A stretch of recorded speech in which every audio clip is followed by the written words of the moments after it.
తర్వాత అడిగితే కృష్ణలంక దగ్గర ఉన్నారన్నారు. కృష్ణలంకకి వెళ్తే మా దగ్గర లేడన్నారు. ఈ దండేసుకోమన్నారు, కనిపించలేదు. ఆ తర్వాత చచ్చిపోయాడేమో అని అనుమానిస్తున్నాను అని రాయాలి లెక్క ప్రకారం. చంపేశారేమో అని కూడా అక్కర్లేదు, మా అబ్బాయిని నాకు అప్పగించాలి, అదే హెబియస్ కార్పస్ పిటిషన్. అప్పుడు ఫస్ట్ కేసు కట్టే విధానం ఎట్లుంటది? ఫస్ట్ దాన్ని ఏమని కేసు కడతారంటే మ్యాన్ మిస్సింగ్ కేసు. పోలీసులు తీసుకొచ్చారు, అరెస్ట్ చేశారు, విడిచిపెట్టేశారు యాజ్ ఫర్ అక్కడ రాసి చెప్పిన రికార్డ్స్ కదా.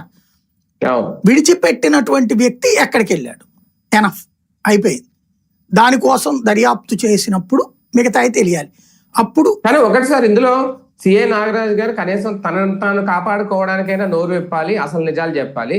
కానీ తనను తాను కాపాడుకోవడం కోసం కూడా ఆయన సాక్రిఫైస్ చేస్తున్నారంటే ఉన్నతాధికారులు లింకో లేదంటే వాళ్ళని కాపాడే ప్రయత్నం లేదంటే రాజకీయ నాయకుల ఇన్వాల్వ్మెంట్ కూడా ఉండడం వల్ల ఈ కేసు ఎంత సీరియస్ అవుతుందా? అంత సీరియస్ లేదంటే తనను తాను కాపాడుకుంటున్నాడు, డిపార్ట్మెంట్ ని కాపాడుతున్నాడు ఆయన.